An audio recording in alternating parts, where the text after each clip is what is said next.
Hi everyone, I am Crystal Tadena Parado and I am entrepreneur student from Quirino State University. I would like to share lang about sa pagtitake ng PEC o tinatawag na Personal Entrepreneurial Competencies about sa mismong sarili mo. And be honest, need mo talaga sumagot ng honest doon sa requirements na yun. Kasi doon mo makikita yung kung ano yung mas mataas and kung ano yung mas mababa and kung paano mo siya i-improve ng todo about sa sarili mo. So, after that, nataas yung goal settings ko and but the problem is, yung confidence ko mababa siya. So, ayun yung need na i-improve ko to myself for being an entrepreneur. As you can see naman na mas mataas yung goal settings ko kasi yung confidence ko. And then look kung gaano siya kababa. Yung confidence ko and yung goal ko is mas mataas sa future ko.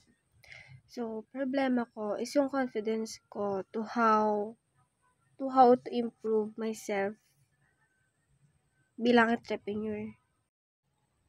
Kahit naman tayo, lahat ng tao, mababa yung confidence natin kapag usapang taasan ng confidence about sa mga ganito, ganyan.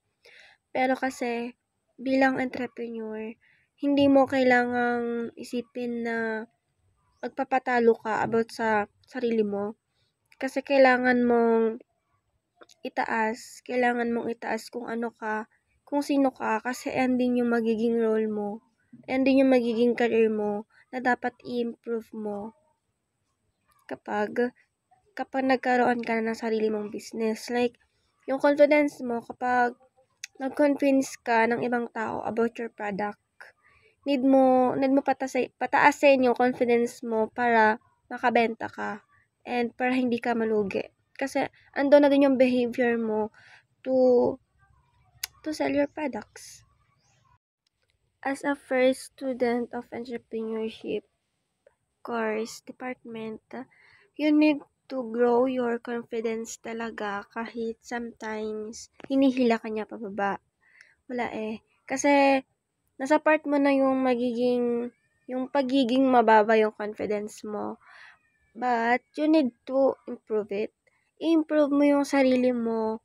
Huwag kang makipagkompetensya sa ibang tao na mataas yung confidence nila, ganito ganyan, nagagawa nila yung hindi mo nagagawa. No. You need to improve your confidence para magawa mo din yung mga bagay na nagagawa nila para tumaas naman yung ano mo. And yung goal settings ko, mataas naman siya. Okay yung pangarap ko, mataas siya. But yung confidence ko, need ko lang talaga siya itaas para mas more pa siya. Ako kasi, yung future ko and yung career ko na plan ko someday is mag-build ng own business to myself and to my mama. Kasi sabi niya sa akin noon, para naman hindi na siya mag-abroad. Gumawa na lang daw ako ng business na kasama siya. Para naman hindi siya mahirapan, ganito, ganyan. So, need mo talaga na itaas yung more weaknesses mo. Dapat hindi ka magpatalo kahit ang dami ng problemang dumadaan sa buhay mo.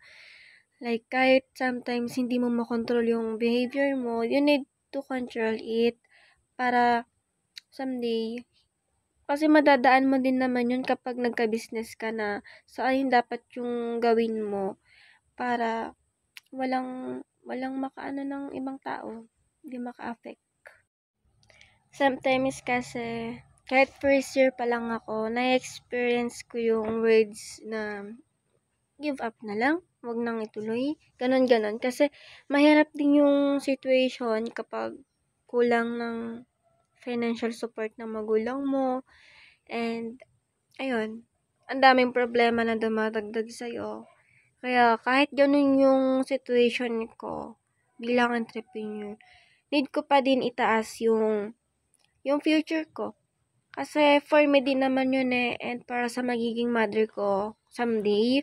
Kaya kahit super hirap ng buhay, kinakaya na lang. And counting days na lang kasi 2 years naman na. And more struggle and more success. Kapag nadapa ka, babangon ka ulit. Hindi mo dapat kailangan sumuko na sumuko. And yung nagiging aspirations ko, ngayon na pinagpapatuloy ko to bilang entrepreneur, si mama and si lola. Kasi sila na lang yung mga natitira kong mahal sa buhay. And also yung kapatid ko na nawalay sa akin na matagal ko nang hinahanap. Kasi si mama, nasa malayo siya. And ginagawa niya yung best niya para makapag-aral ako and para makapagtapos ako someday. Para may pangbawi ako maibigay sa kanya kapag pagdating niya. And kaya need mo ng more on strength. Hindi mo kailangang mawalan ng pag-asa kasi more on more on laban. Kasi kapag nag-give up ka, wala, hanggang doon ka na lang. Hanggang dito ka na lang, hindi ka uusad. Hindi ka uusad sa kung anong gusto mo. Kaya si mama, yung And lastly, yung natutunan ko sa pagiging entrepreneur na pwede kong iano yun sa magiging future ko is yung hindi ka pwedeng mag-give up. Pagpatuloy mo kung ano yung nasimulan mo. And yung pagiging yung about sa sarili mo na sa behavior mo, kailangan mong kontrolin yun as long as business ka, entrepreneur ka, ikaw yung boss.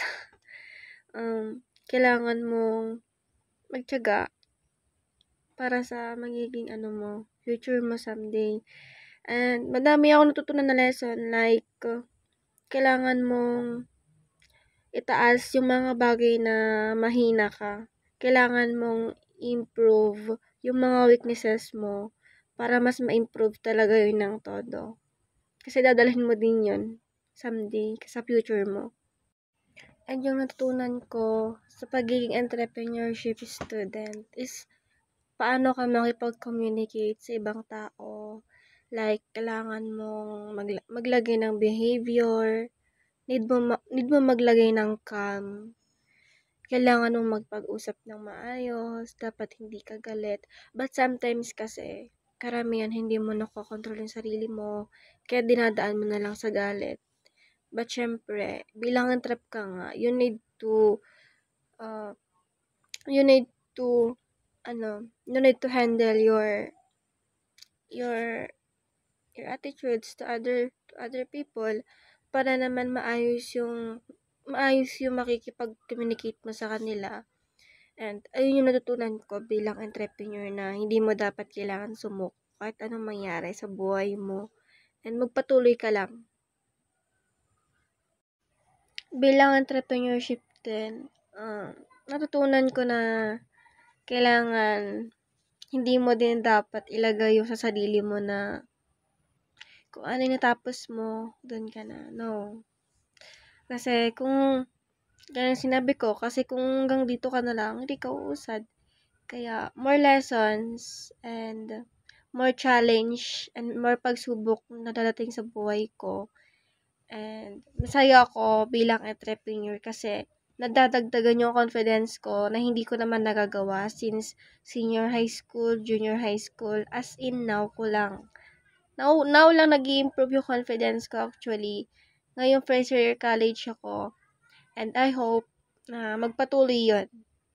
Yun lang. Thank you!